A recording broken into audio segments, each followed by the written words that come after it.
Hello guys, welcome back to my channel. അപ്പോൾ ഇന്ന് ഞാനൊരു നാടൻ ഭക്ഷണം ഉണ്ടാക്കാൻ പോവാണ്. അത് മറ്റൊന്നുമല്ല, നമ്മുടെ പ്രോൺസ് കൊണ്ട് ഒരു മാങ്ങയും തേങ്ങയും, അതായത് പച്ച തേങ്ങയൊക്കെ ഇട്ടൊരു കറിയാണ് ഉണ്ടാക്കാൻ പോകുന്നത്. അപ്പോൾ അതിന് ഞാൻ ഈ കൊഞ്ച് ഒന്ന് വേവിക്കുകയാണ്. ഉപ്പും മഞ്ഞൾപ്പൊടിയും ഒക്കെ ഇട്ട് നമുക്കൊന്ന് വേവിക്കാം. അങ്ങനെ ഞാൻ കൊഞ്ച് ഇച്ചിരി വെള്ളം ഒഴിച്ചിട്ട് ഒന്ന് വേവിക്കുകയാണ്. അപ്പോൾ അതൊന്ന് തിളച്ച് വരുമ്പം നമുക്ക് ഇതിലേക്ക് ഓരോന്നായിട്ട് ആഡ് ചെയ്ത് കൊടുക്കാം. എന്തൊക്കെയാണെന്ന് ഞാൻ പറയാം കേട്ടോ.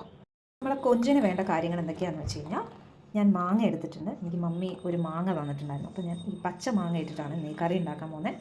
പിന്നെ നമ്മുടെ പച്ച തേങ്ങ. അപ്പോൾ തേങ്ങയ്ക്കകത്ത് നമുക്ക് ചെറിയ ഉള്ളി, അത് ഞാൻ കുറച്ചെടുത്തിട്ടുണ്ട്, അതും പിന്നെ ഇഞ്ചി, ഇതെല്ലാം കൂടെ ചേർത്ത് നമുക്കൊന്ന് അരച്ചെടുക്കാം. മാങ്ങ അരയ്ക്കരുത്. മാങ്ങ ഇപ്പോൾ ഇവിടെ ഇത് വെന്തുകൊണ്ടിരിക്കുകയാണ്. അപ്പോൾ ഇതൊന്ന് കുറച്ച് തിളയാവുമ്പോഴത്തേക്ക് ഞാൻ ഈ മാങ്ങ പീസ് ഇതിലേക്ക് ഇടുന്നതായിരിക്കും. അപ്പോഴേക്കും ഞാൻ ഈ പേസ്റ്റ് ഒന്ന് റെഡിയാക്കട്ടെ. ഈ തേങ്ങ ജാറിലേക്ക് തേങ്ങ ഇടാണ്. ഞാനൊരു 2 സ്പൂണാണ് തേങ്ങ ഇടുന്നത്.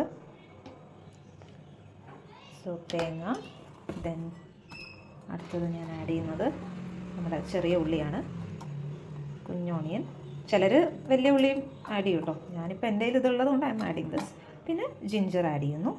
ഇതിലേക്ക് നമുക്ക് കുറച്ച് മഞ്ഞൾപ്പൊടി ആൻഡ് മുളക് പൊടിയൊക്കെ നിങ്ങളുടെ എരിവിന് ആവശ്യത്തിന് ഇടുക.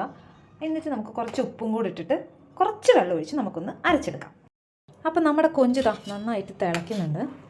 അപ്പോൾ ഇനി നമുക്കിതിലേക്ക് എന്താ ആഡ് ചെയ്യേണ്ടതെന്ന് വെച്ചാൽ, നമ്മളുടെ അരിഞ്ഞ് വെച്ചിരിക്കുന്ന പച്ചമാങ്ങ ഇതിലേക്ക് ആഡ് ചെയ്ത് കൊടുക്കാം. ഓക്കെ, ചിലർ തക്കാളി ആഡ് ചെയ്യും. പിന്നെ ഇനിയൊരു സംഭവം എന്ന് വെച്ചാൽ മുരിങ്ങയ്ക്കായും ഇതിൽ ആഡ് ചെയ്താൽ നല്ല സൂപ്പറായിരിക്കും കേട്ടോ. അപ്പോൾ എൻ്റെ കയ്യിൽ മുരിങ്ങയ്ക്ക ഇല്ലാത്തതുകൊണ്ടാണ് ഞാൻ പച്ചമാങ്ങ കൊണ്ട് ഇങ്ങനൊരു സംഭവം ഉണ്ടാക്കുന്നത്. ഇനി ഇതിലേക്ക് നമുക്ക് പച്ചമുളക് ആഡ് ചെയ്ത് കൊടുക്കാം, നിങ്ങളുടെ എരിവിനനുസരിച്ച്. ഞാനിവിടെ 2 എണ്ണമാണ് എടുത്തിരിക്കുന്നത്. ഇനി നമുക്ക് കറിവേപ്പിലയും കൂടെ ആഡ് ചെയ്ത് കൊടുക്കാം. സോ നമ്മൾ എപ്പോഴും ശ്രദ്ധിക്കേണ്ട ഒരു കാര്യം എന്ന് വെച്ചാൽ, നോൺ വെജ് ഉണ്ടാക്കുമ്പോൾ നമ്മളിപ്പോൾ ഭക്ഷണം കഴിക്കുന്നതിൻ്റെ ഒരു 2 hours ബിഫോർ എങ്കിലും കുക്ക് ചെയ്തിരിക്കണം. എങ്കിലേ ഇതിൻ്റെ ഉപ്പും പുളിയും എരിവും ഒക്കെ നന്നായിട്ട് പിടിക്കത്തുള്ളൂ. അപ്പം ഇൻസ്റ്റൻ്റായിട്ട് കഴിക്കുവാണെങ്കിൽ ആ ഒരു ടേസ്റ്റ് അറിയില്ല. അപ്പം മാക്സിമം 2 hours ബിഫോർ ചെയ്ത് കഴിഞ്ഞാൽ നോൺ വെജ് കൂടുതൽ മസാലാസൊക്കെ പിടിച്ച് നല്ല പരുവായിരിക്കും. അപ്പോൾ ഇനി ഇത് നന്നായിട്ടൊന്ന് തിളയ്ക്കട്ടെ. ഞാൻ അടച്ചു വെച്ചൊന്ന് വേവിക്കുകയാണ്. അത് കഴിഞ്ഞിട്ട് നമുക്ക് അരച്ച് വെച്ചിരിക്കുന്ന ഇത് നമുക്കിതിലേക്ക് ആഡ് ചെയ്ത് കൊടുക്കാം. സോ നന്നായിട്ട് ഞാൻ പേസ്റ്റ് ആക്കിയിട്ടുണ്ട്. ഇനി ഇതൊന്ന് തിളവൊക്കെ വന്നു കഴിഞ്ഞിട്ട് ഇത് ഓൾമോസ്റ്റ് കുക്ക് ആവത്തില്ല. അപ്പോഴേക്കും നമുക്കിത് ആഡ് ചെയ്ത് കൊടുത്താൽ മതി. നല്ല മണം വരുന്നുണ്ട് ആ കൊഞ്ചിൻ്റെയും പച്ചമാങ്ങയുടെ ഒക്കെ. സോ ഇതിങ്ങനെ തിളച്ച് വന്നപ്പോഴത്തേക്കും നമുക്കിനി എന്ത് ചെയ്യാം, നമ്മൾ ഈ അരച്ച് വെച്ചിരിക്കുന്ന പച്ച തേങ്ങ നമ്മളിതിലേക്ക് ആഡ് ചെയ്ത് കൊടുക്കാം. എന്നിട്ട് ഇനി ഇതായിട്ട് കുറച്ച് നേരം ഇതിനകത്ത് കിടന്ന് ഒന്ന് തിളയ്ക്കണം. എന്നിട്ട് നമുക്ക് അടച്ചു വെച്ചാൽ മതി. സോ മാങ്ങയും കൊഞ്ചൊക്കെ വേഗം വേവും കേട്ടോ. അതിനധികം എനിക്കൊന്ന് നോൺ വെജിനൊക്കെ അധികം വേവില്ല. പെട്ടെന്നാണ്. നമ്മൾ ഈ ഒരുപാടിട്ടൊന്ന് വെയിറ്റ് ചെയ്യേണ്ട ആവശ്യമൊന്നുമില്ല. പിന്നെ ചിലർ പെട്ടെന്നാവാൻ വേണ്ടി, ഇപ്പോൾ നിങ്ങൾക്ക് ടൈം കൺസ്ട്രെയിനൊക്കെ ഉണ്ടെങ്കിൽ ഒരു വിസിലടുപ്പിക്കാം കേട്ടോ. കൊഞ്ച് എന്തായാലും അത് ഉടഞ്ഞൊന്നും പോവില്ലല്ലോ, അങ്ങനെ ഒരു ഗുണമുണ്ട്.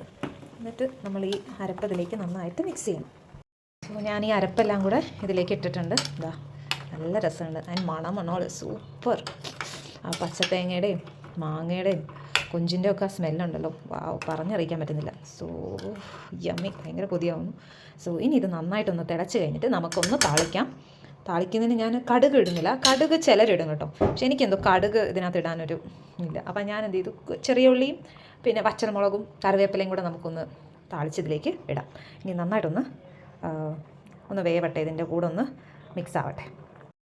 എല്ലാവരും ഇത് ട്രൈ ചെയ്ത് നോക്കണം കേട്ടോ. It is one of the super dish and non Malayalis also please do try this. It is very yummy and it is very tasty.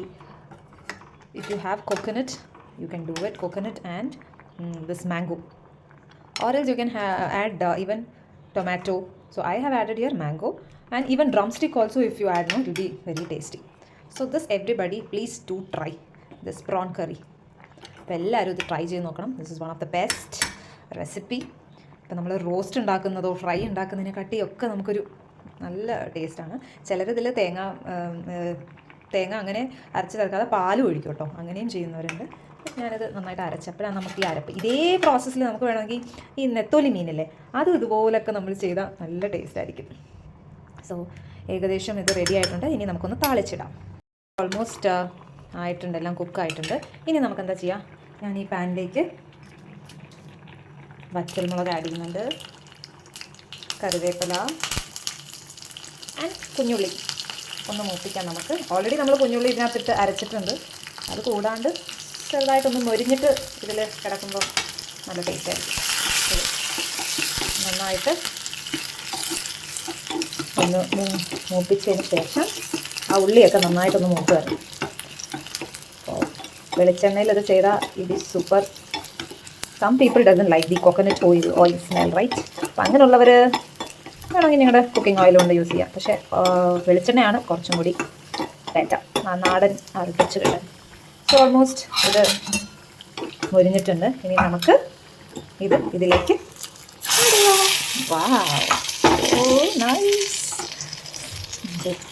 ഒന്ന് മിക്സ് ചെയ്യുക.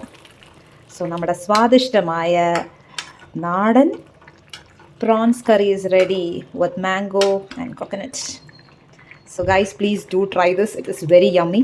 ഇതെന്തായാലും ട്രൈ ചെയ്യണം കേട്ടോ. അപ്പം ഞാനിത് ഫസ്റ്റ് ടൈമാണ്. So this came out very well. Thank you so much for watching. Bye bye.